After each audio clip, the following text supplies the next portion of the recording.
Hey, this is Steph from Electromancy, and you're listening to the Dan Chan Show. The you on the other side. I am joined by Steph from Techno Pagan, which I've read, robot metal outfit Electromancy. How you doing today?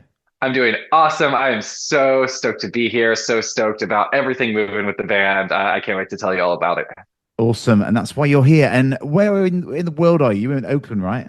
Yes, Oakland, California, neighbor to San Francisco, California, Northern California, home of some great music recently. Really happy to be here of all places. So I'm a Brit, and I'm obsessed with the weather. What's the weather saying at the moment today for you? What is it? Well, I don't know in Celsius because I'm American. Yeah, yeah, But yeah, yeah. what is it? It's like 68 degrees, pretty nice, like light jacket weather. Probably will warm up to a t-shirt by the afternoon, just like always staying Nice, in that calm middle ground. nice. It's nice late morning. You got a cup of tea there, as Rosie Lee, as we call it. Is it? You're, Exactly. 11:30 a.m. Got my tea. you're on that, and I'm on a gin and tonic. Wonderful. Right. So I've got you here today Cheers to that. because you are releasing, which I'm looking forward to hearing, Visions of Utopia on September the 10th, which isn't that long away. How excited are you to be getting this out? I'm absolutely stoked. I'm just like absolutely flying on it. I feel like anytime anyone's been asking me recently how I've been doing, I'm just like ecstatic. It's just like putting out an album is such a monumental amount of work, and to be at the point where everything is just lining into place and coming out. We've got all the audio out for digital distribution. We've got the test pressings for vinyl just came in last night. We just Wicked. booked our album launch show. Like it's all just like it's all happening chink chink chink right after the other, and it's a really really really exciting time. I love it. I'm excited for you. Now, before we get into that, if you don't mind, before we get into the music and the album, I want to get the lay of the land for the listeners who don't understand where you're coming from. So could you go back to the beginning, explain your journey with the situation with your chronic illness and everything to got you where you are today, just so you can lay the land out for everyone listening? Yeah, absolutely.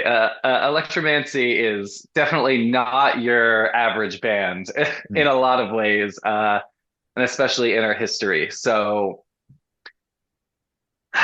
yeah, so about 6.5 years ago, I started having some really dubious health issues. It started with nerve damage in my hands. It spread to the rest of my body, ended up being Lyme disease. And I've been really battling that for the last 6.5 years, making some progress, making some slip backs. It's been a tumultuous journey. And one of the biggest side effects is nerve damage in both my hands. I have limited use of my hands. I have to like voice to text everything. I can't really type. It's very painful. There were several months there where I physically couldn't use my hands at all, along with other compounding health issues. And so because of that, I couldn't physically play instruments anymore. And music has always been such a like critical part to my soul. I want to say it's just like it's so important. I always would joke that like my heart would beat to double kick because I love just metal so much. And it was like it was hard to imagine not making music anymore with my hands like that. I had no idea how long it would be. I hoped it would be shorter than this, and here we are 7 years later. But instead of quitting, I pretty quickly decided to shift, and I slowly, very slowly at the beginning, started building my own DIY robotics that I bolted to instruments to physically play all the instruments for me. It took about a year and a half because I just had to move really slow with what I could do with my hands and with the availability of friends who were down to help me with this crazy project idea and just like learn to solder as I described things to them and learn to click buttons on like PCB software and stuff like that. And about a year and a half in, I had built a my first robotic guitar. I used that to play all the music on my first album, Techno How do Pagan. you I even how do you start, creating that? I mean, how? I mean, I've seen the videos. It's just incredible science, just as in itself. But to create music that's going to play, you creating a being to play your music is just unbelievable. And obviously, massive hats off to you. But how do you even get to that? How does it? You've got to have a scientific brain for that, surely, an engineer's brain. Yeah, an engineer's brain and just the proper amount of insanity. I definitely remember. I definitely remember when I was like sitting down to do this. I was like, "Am I really gonna try to do this? Like, this is like such a ridiculous feat." And I'm like, "Am I really gonna try to do this?" But I had like I have like dabbled with electronics in my past. I have spent a lot of time at like various hacker spaces, including the anarchist hackerspace Noisebridge in San Francisco, and just like been around a lot of makery types. I've built like art pieces for Burning Man in the past, and I was like, you know what? Let's give it a whirl. This seems ridiculous to build such a crazy thing, especially while I'm not using my hands. But I was like, I don't know. What the hell else am I doing? Like, let's give it a try and just like, slowly started outlining what it might look like and designing, yeah, the PCB. And we just came out with a new music video a couple days ago for our track Thriving Cyborg, where I Yeah. just took a bunch of footage from the last few years of building this and just like put it into like a making of montage. So anyone who's like curious Yeah. to see this ridiculous process looked like, we actually just put that together in video, which is really fun. And yeah, it took a lot of crazy ideas and patience and trial and error and like the love from good friends who are down to sit down and follow my directions Yeah. and do stuff. And then not only doing that, but then figuring out how to like compose the music because again, interfacing with computers was really challenging for me. So I even made some like foot controlled MIDI pedals that I put together, some DIY. Like the my first album, Techno Pagan, half of the songs on that album I composed entirely with my feet, Right. just by using this technology where I was just like stepping on pedals and if I had to like edit something, I'd literally like use my foot on like a crappy little mouse to like try to like Right. edit stuff in the software, which in an interesting way was actually like I think really healthy for me as a musician. It's so easy to get caught up in perfectionism, trying to Mm. make your song so perfect. Hmm. And when I got to this point where I'm like, if I want to edit something, it's going to take 3 minutes of me like fiddling with my mouse with my foot. Like, if I'm going to make an edit, like, I better damn think this edit is worth it. And Yeah. like, Yeah. it, and like in an interesting way, that was like so good for me to just be like, you know what? Like, I remember when I first put together the foot controller and I first put together the guitar, I was like, if I ever make like one song with this, like that's like already like Yeah. an absurd feat. And now here I am coming out with the second album, and it still feels surreal. It feels crazy. And that was when you were on your own, right? The first album was. Did you have you got another vocalist in with you? So you brought him in. So what's the situation there? Yeah, so I brought in my friend Sean, who unfortunately couldn't make it today for the show, but it's fun. We went to high school together back in Philadelphia. We went to all the metal shows together. That was like what we did, just every single metal show. So like because Amazing. of that, our history, our music taste is just like so overlapped because we just like grew up with it together. And we fell out of touch for a couple of years after college because we lived across the world. And then around post COVID, we found out we both lived in the Bay Area and started hanging out, started listening, going to all the shows again together. And I had already been working on a lot of the compositions for this second album myself, started working on recording, and he always loved the vocals the most, and I always loved the music the most. And I worked with like a variety of vocalists for my first album. And so I like talked him into like taking some vocal lessons because he's always goofed around with it. I'm like, I think you could do this. I think you'll be really good at this. You clearly love it. And just like it took so little convincing. I Love was it. like, you should do this. And he was just like, I'm in. And yeah, and he was originally just going to be like guest vocalist on the album and was just so good to work with and showed up and like was killing it and was awesome. So I'm like, yeah, you should be a full member. We could use a full vocalist. Like I And can this is dabble in vocals.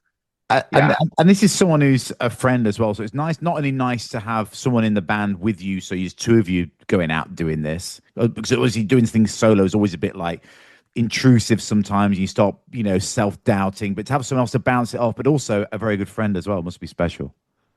it's really special. It's really good. It's been so fun to get to do that. Really cool. Like, yeah, it's been so good. Yeah, because like you said, doing things solo.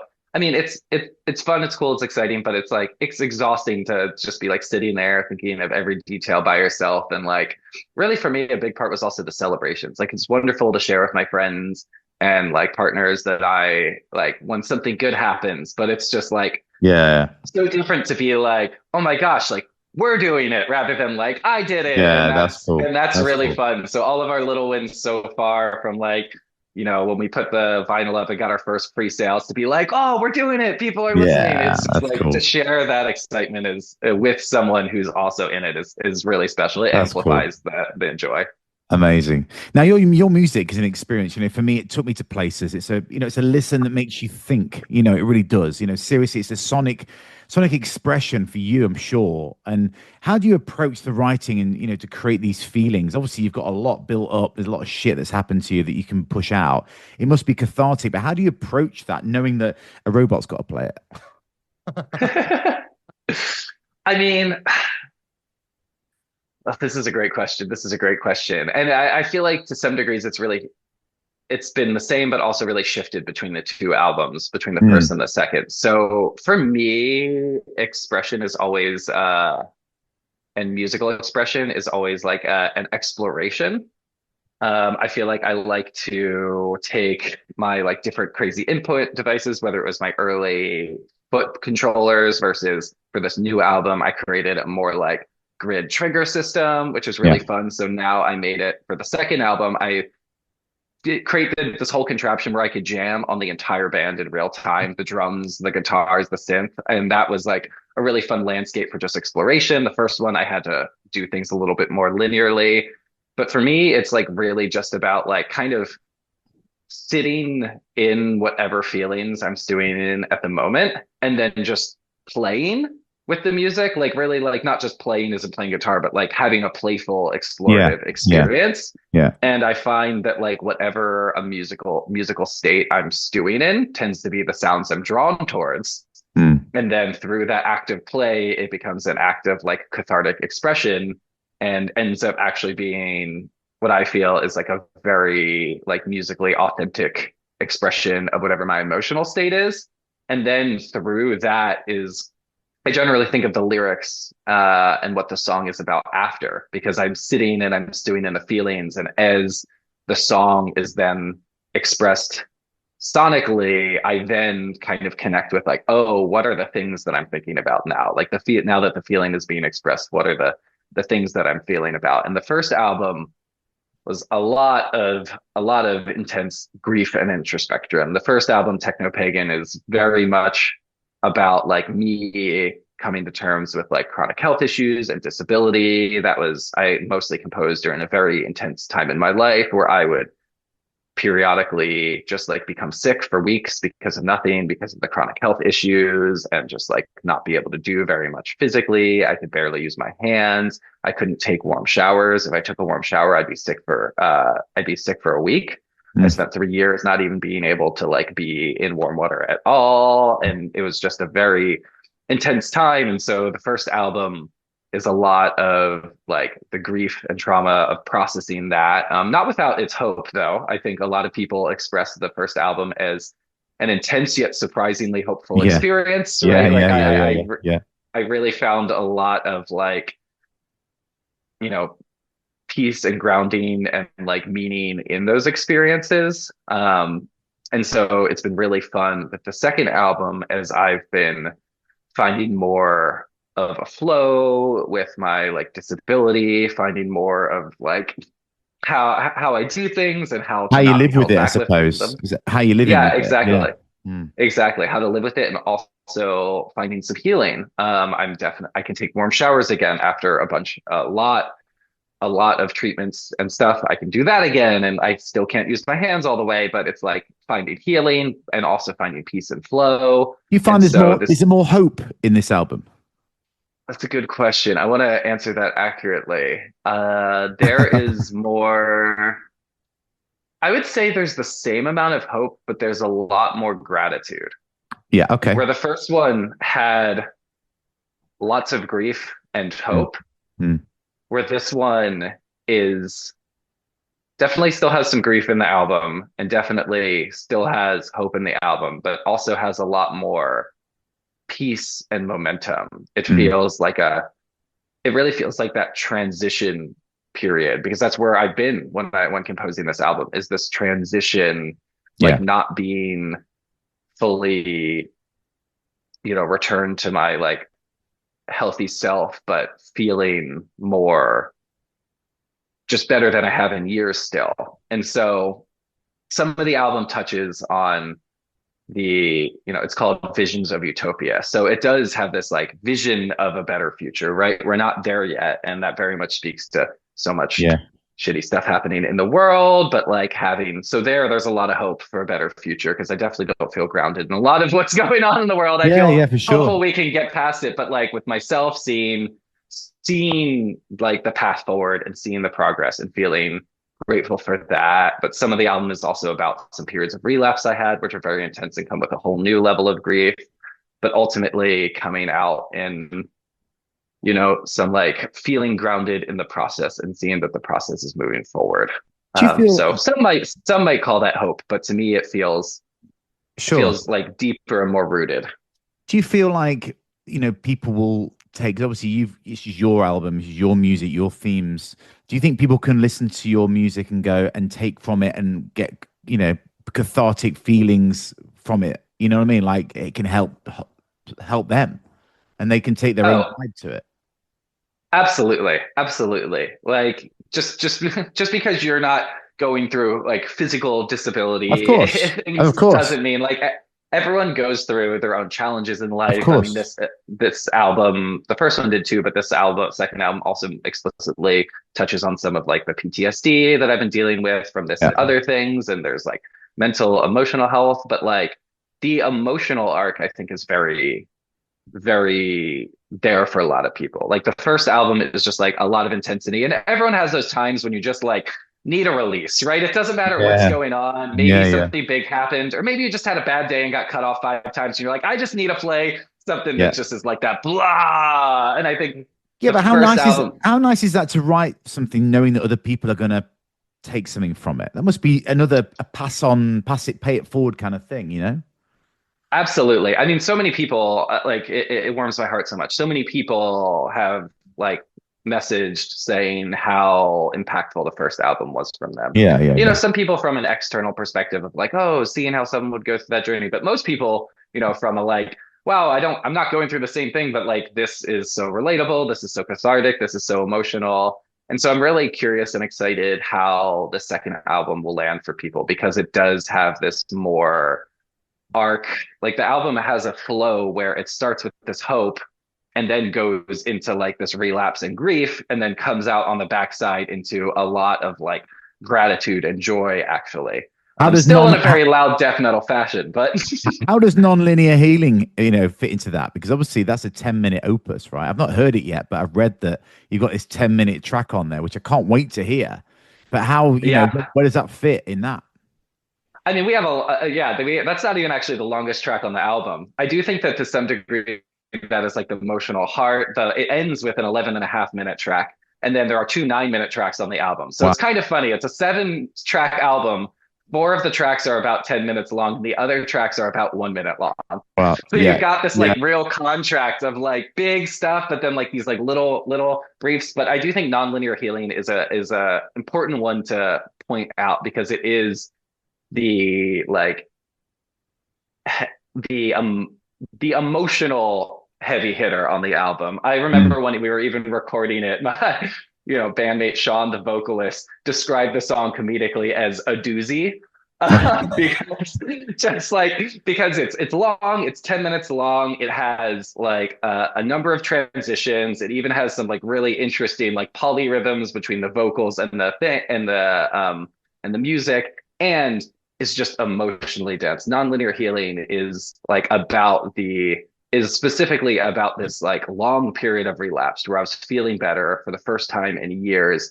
And then something happened and I became sick again for like 9 months, like very intensely. And just like the grief of having a taste of leaving something and falling back in was like just immense, was Yeah. truly immense. And that track is about that mixed with the hope of like, I've reached there before, I can do it again, I can do it better, but like, damn, does this Yeah. suck? And like healing is a non-linear process and that can be rough. And just just when Sean described it as a doozy, I just Doozy. like couldn't help but laugh. It's just like, yeah, it's emotional, it's heavy, it's long, it's musically complex, but it really takes you through that flow and journey. Sure. And that's track number, I think, 4 on the album. Okay. And it just really like just is this like heavy heart in the center, that has the like build up to it just from an album perspective, right? It has the like vision and build up that leads into it, but then the catharsis that comes out after it. And yeah, it really is just holding the heart. We're going to be coming out with that as a single before the album release in August with a little music Brilliant. video as well. Looking forward to that. Now I can see you doing maybe your third album. I can see you with all your themes and everything. I can feel you doing a concept album. You know, I just got this feeling of a band. If I could pick a band right now, it would be you guys. It could do a concept album. I do think that would be fun. I mean, like because the second album, it isn't a concept album, but it has a very like direct flow and Yeah, yeah, emotional yeah, yeah. experience. Like it's not an explicit story, but in a lot of ways, it's the emotional story of me over the last couple of years. Sure. A concept album would be fun and would be interesting. Never say never. Never say never. I mean, I would totally do it because what's also interesting, just thinking in the future. I mean, these first two albums were so heavily about my like experience with health and chronic illness, and I'm really excited to think of a point where it's like no longer a dominating feature of my emotional landscape, Yeah, and I that understand. like I just do an album that is Yeah, just fun because that's yeah, that's what's there now, right? Like I could totally see it. I have too many concepts for a next album, actually. I right. already have three concepts for a next There we go. album. There we go.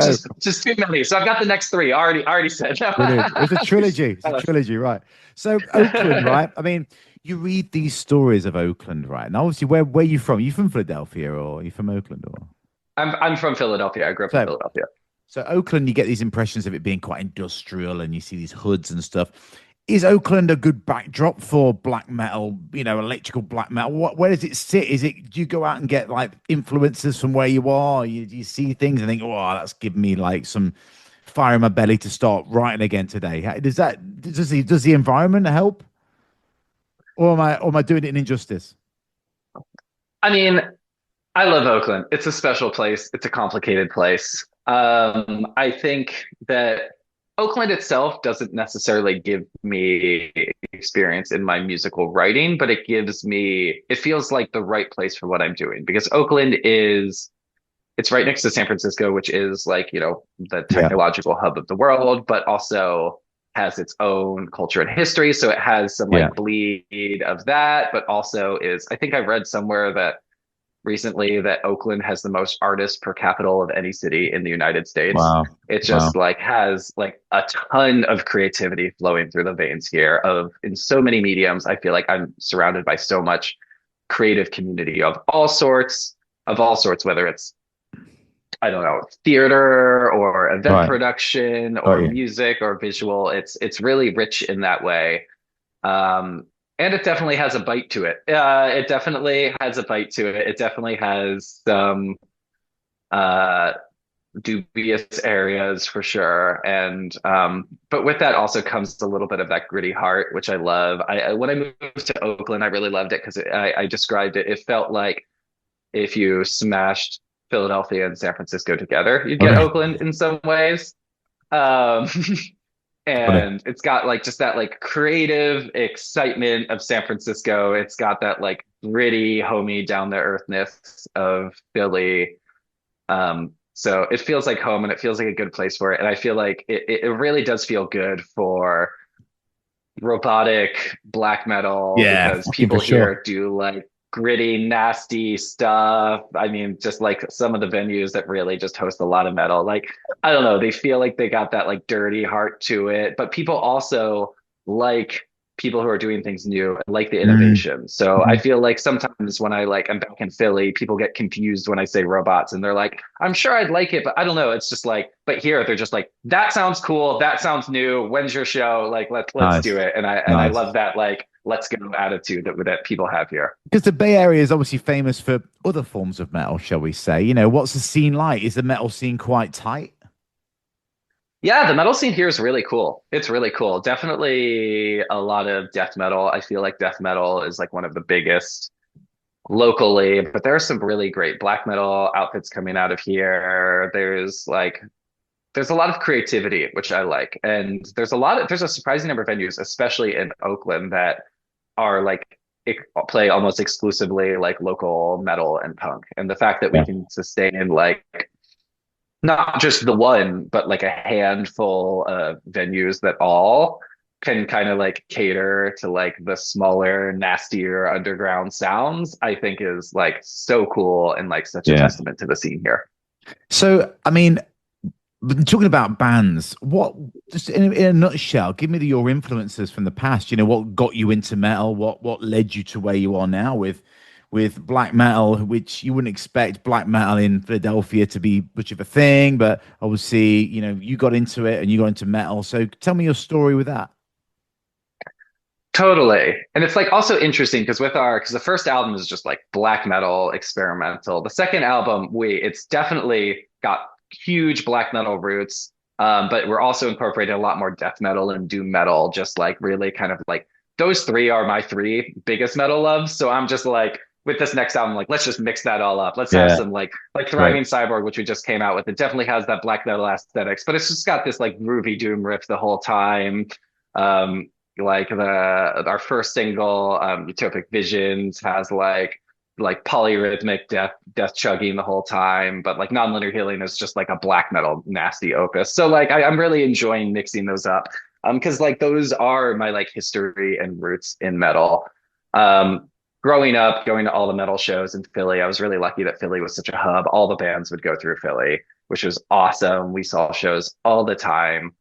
Um and was just like really inspired. Like literally I think it was the second metal show I ever went to. It was actually Sean, my bandmate's first metal show because I dragged him to it. Brilliant. And it was like right after From Mars to Sirius came out, and it was Gojira opening for Behemoth. Wow. And was, yeah, which is just like, and it was at like a relatively like small venue in Philly. And now those are like the Yeah. two of the biggest names in modern metal. And to remember like us, gosh, how long ago is that? Like 15 to 20 years ago, Right. like being at a small plane and that be the first show Yeah. was That's just mint. so good. And like those bands have remained influence to me, especially Gojira. Gojira has Yeah. always been a big influence to me ever since like I remember having Blink on CD. So Mhm. I've been following them for a while. I would have never expected them to get as huge as they are now. And I just think very few bands deserve it as much as they do. I just think Yeah. their music is rich. It's beautiful, it's interesting, and like has purpose behind it as well. And I've always respected that about them, that they Mhm. have been just like awesome and fun and heavy, but like really weave purpose into what they do. And so I'm inspired with that with my music, how my music is so filled with like purpose while also being just stuff you can throw on and enjoy. Yeah. Sure. And so they've been a huge influence for me the whole time. Then I started really falling in love with black metal. I think with the first album, one of my biggest influences was the band Liturgy. They're just like really like experimental and just Yeah. like intensely raw approach just always hit me. I feel their first album, Renihilation, is like still one of my all-time favorite ones. It's like one of those albums that I can only listen to like once a year because it's You're just right. like Yeah. too Yeah. Yeah. I get you. too it's like such a catharsis. And when I was coming out with my first album, that's like what I had in mind, that I was like, this is not an everyday listening album. There are people who will love this album and not play it that much because it's like that kind Yeah. of raw experience. And like, and I'm okay with that. Like that's what this first album really was for me. And so with the second album, I'm like, this is the Electromancy album you could throw on when you're just like Yeah. wanting to like be driving down the street on your road trip. Yeah. I Like get it'll it. have its hard moments, I but get it's it. mostly gonna just like it's gonna be real, kind of like Gojira, where like it's real, it's got real meaning and real power behind it. But you could also just blast it on your road trip and like Yeah. Yeah. just Yeah. groove and have a good time. So I think about that a lot with the second album, but with like some different musical instrument influences there. Definitely exploring a lot of polyrhythms. I mean, I feel a little generic saying I feel like every other band describes Meshuggah as one of their influences these days, but like they're good for a reason. Of Then course. they're really incredible, and like I've always been really deeply drawn to rhythm, especially rhythm and Yeah. texture is really what I think of in my music, like how to create interesting complex rhythms with interesting complex textures. And so really like enjoying the polyrhythmic elements. I think in our first single we released for this album, Utopic Visions, it's got like this 3/4 chugging polyrhythm throughout the whole thing. And I just think that's really fun. Some Meshuggah influence there. I've also been really influenced texturally by the band Thou. Right. I've just Okay. been like really loving them recently. They're like, how to just, they're like, I don't know. I don't really like a lot of sludge metal, but I love them. They're like sludgy, doomy with some black metal influence. They just like are heavy and sharp and nasty. And Yeah. so they've been a really big influence for this one, where you've got like, because on the second album we add a second guitar. It's baritone string guitar, and so we've got that like deep like low guitar that adds that like real body and weight and fills out the sound quite a bit. And I definitely was listening to Awesome. Dal to be like, okay, Yeah. how Yeah. did Yeah. they get that like thick, fat, low sound? Like, okay, how can I use that inspiration to get that like body that I'm looking for? And I really like how they balance that with like the high pitched, sharp vocals, because it Mhm. makes the sonic landscape feel so thick, and yet each of the instruments just come through sharp and clear, despite it also sounding like a massive boiling garbage, like Yeah. Yeah. in the Yeah. best Yeah. way possible. Yeah. Yeah. Yeah. Yeah, so those are some big influences for this one. And then also the band Black Braid recently from the Love metal Black Braid. side. Oh, Just, they've been on the show. Sagasoa has been on the show before. Yeah, he's great. oh, that's awesome. Mm. So yeah, so sick. Like again, like you can listen to them pounding down the street, but you can also feel the power and meaning behind it. Yeah, I really appreciate bands that can do that. absolutely, absolutely. Now, going on to shows, how do you with any issues you have? How do you approach shows? How complicated is that for you? And how complicated is the kit that you use for your shows? I mean, how does that work? I mean, when you did your first show as this, how did that go? And how shit in it were you? It's like, Yeah, things have been cleaned up and streamlined a lot since that first show. I learned a right, lot. yeah, I yeah, mean, I was yeah, really lucky with the first show I did was for the album launch of Techno Pagan. And I had some friends who lived in an artist warehouse in Soma in San Francisco.